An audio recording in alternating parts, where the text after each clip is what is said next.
Welcome to another episode of Sacred Circle. Today, our guest is Mildred Muga. Welcome, Mildred, and I'll ask you to introduce yourself. Thank you so much, Magoma, for welcoming me to the site. My name, as you said, is Mildred. My father is Olango, my husband is Muga, so I have all the three names. I have two beautiful girls, Lois and Larhawi. And for 4 years, I was married to the late Angry Muga. Thank you. All right, you can tell us about your childhood and about your schooling. My childhood, I grew up in a small village in Migori County in Kenya. And I went to a village primary school, went to a village high school. And then after that, I came over to the city of Nairobi for my university degree. Is that where you met Agri? No, I met Agri just before we joined campus. We belonged to a small village Bible study group. All right. Maybe you can tell us about how your dating period and if you had any challenges during that time. Wow, dating period. Honestly, I don't know whether I dated or I just got married. Because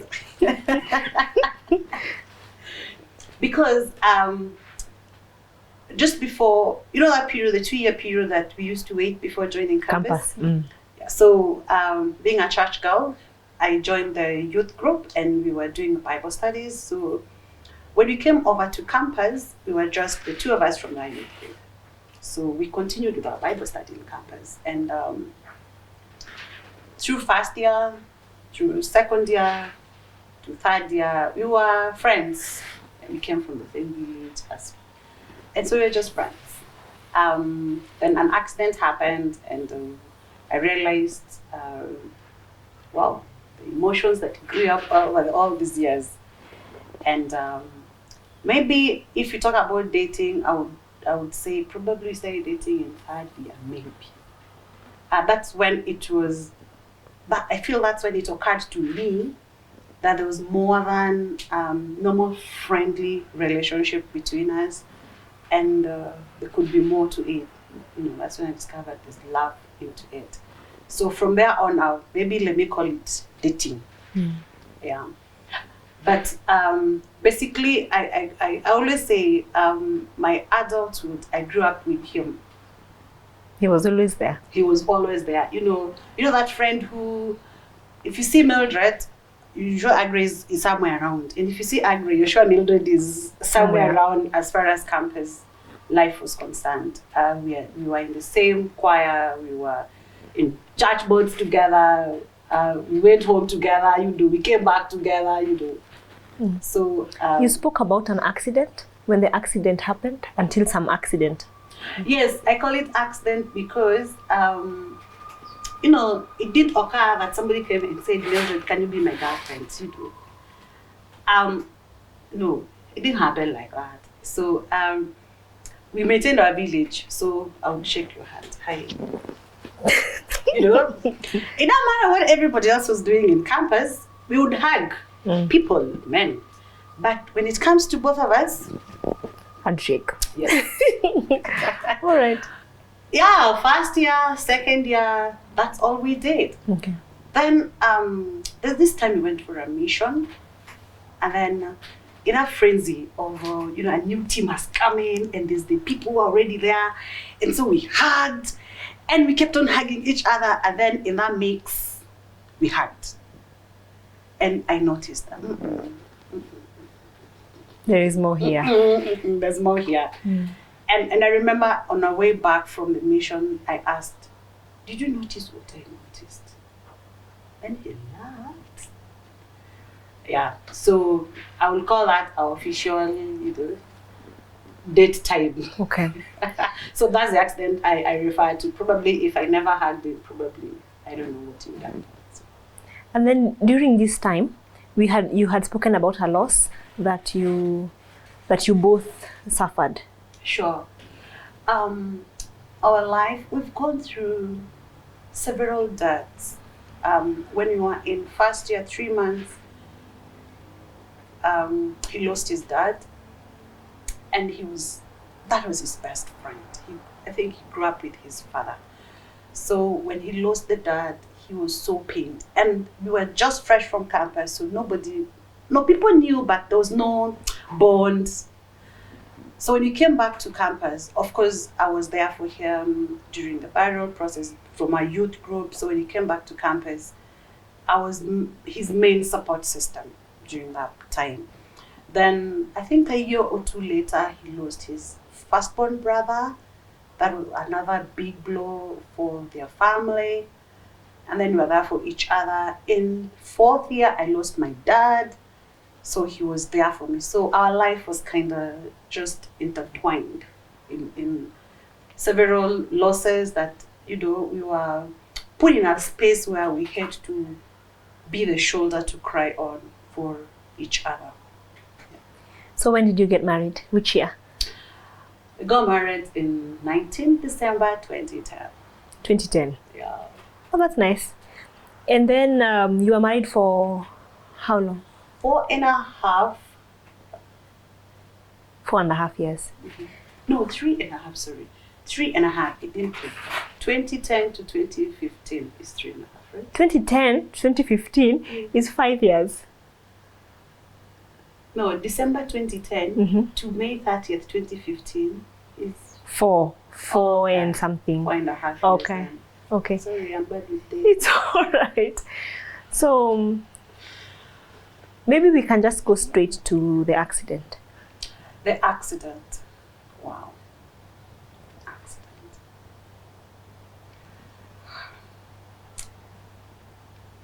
Have you ever prayed over things you don't know why you're praying over? And then until things happen, and then you're like, oh, this is why I was praying over this. Agri was out on an assignment, and so, but it was in our custom that every month we go home, sometimes even more than a month, because both our parents lives in the village, so we traveled home very often. So this time we agreed that on Friday we would travel home. So he was supposed to finish the workshop. He had a workshop in Thika. He was supposed to finish the workshop early. He comes over, then we travel.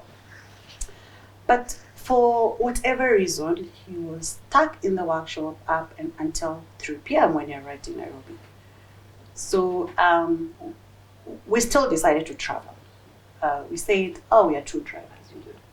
You'll do half, I'll do half. You do. It's okay. So we picked him up from town. But before that,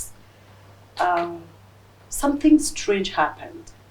Of course, we prayed. Me and my girl, she was just 1 year, 7 months. We prayed, buckled him up.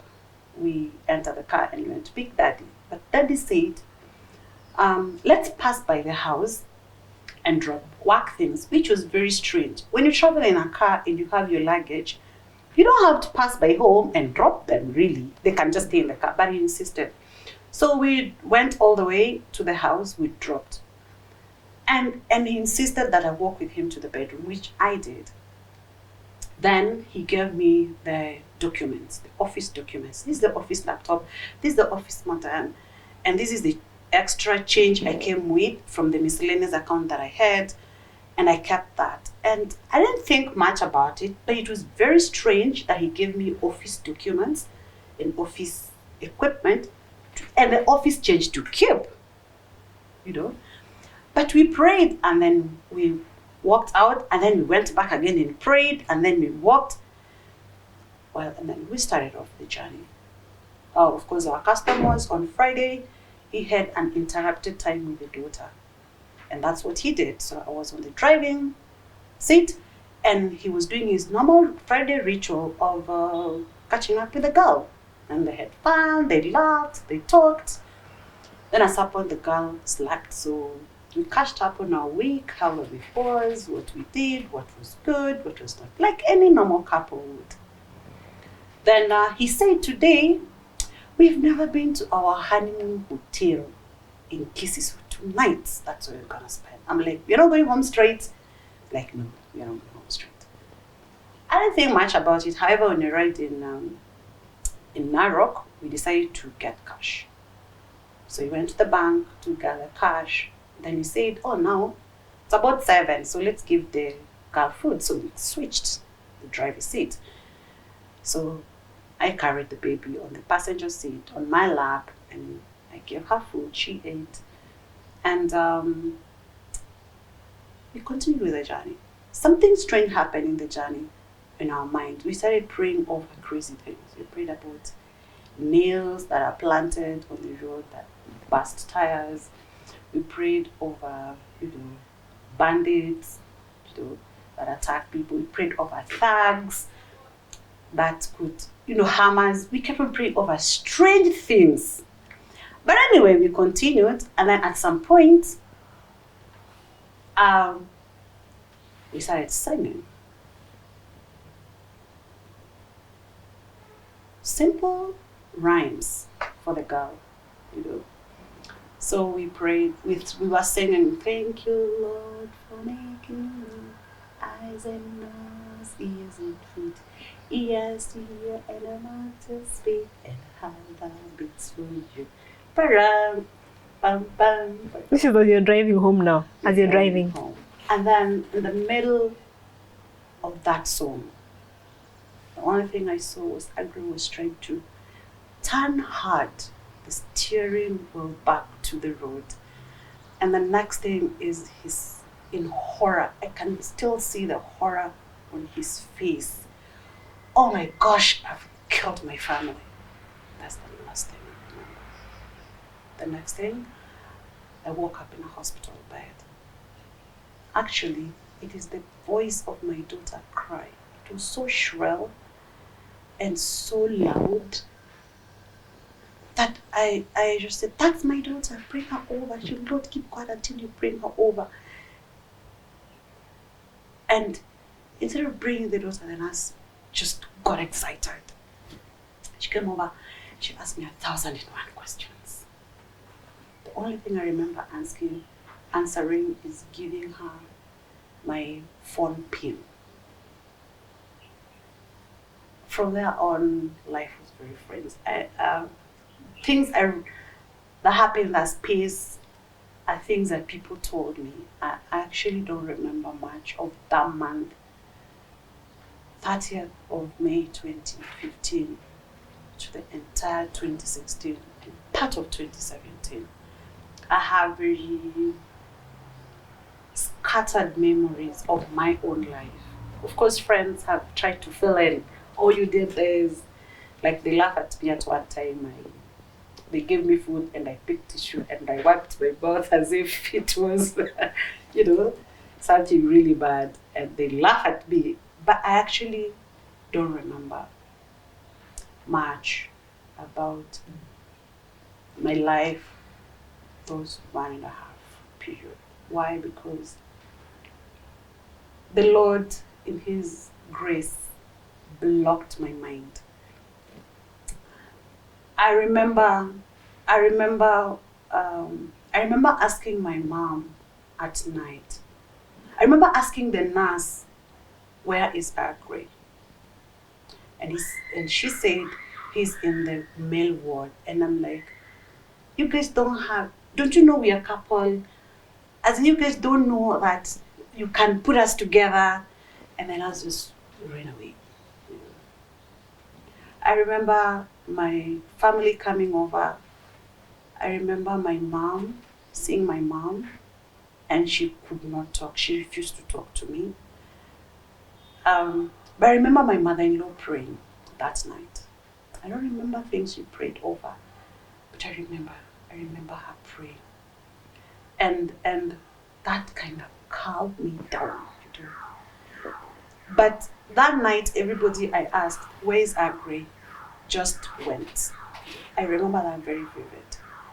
I remember people, I asked my mom, I asked my mother-in-law, I asked the pastor, I asked Agri's brother, I asked the nurse, and everybody was like,